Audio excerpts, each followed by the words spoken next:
I'm fully convinced that God wants to do supernatural things in your life. Not only in your life, but through your life that will affect the world. But in order for us to operate in the supernatural, we need to be obedient to the leading of God. The Bible says that a born-again Christian has the capacity to be led by the Spirit of God, in and through His own Spirit.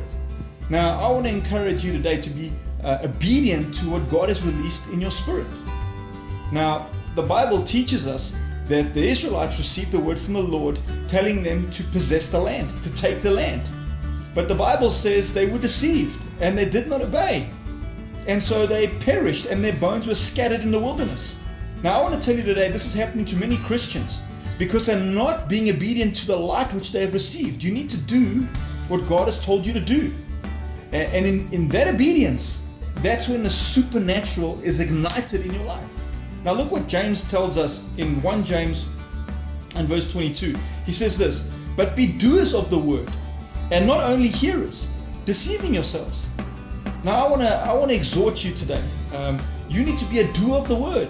What has God placed in your spirit? What has He told you to do? You need to not only hear the word, but you need to do the word. The Bible also says that you can deceive yourself. So I believe that many Christians that are not experiencing the power of God, the supernatural of God, is because they're being deceived by themselves. They're not being obedient to what God has told them to do. Now also in Luke chapter 6 and verse 46, the word says this, "But why do you call me Lord, Lord, and do not do the things which I say?" Now I want to encourage you today, don't deceive yourself any longer. Do the thing which God has placed in your heart. Don't call Him Lord and don't do what He says.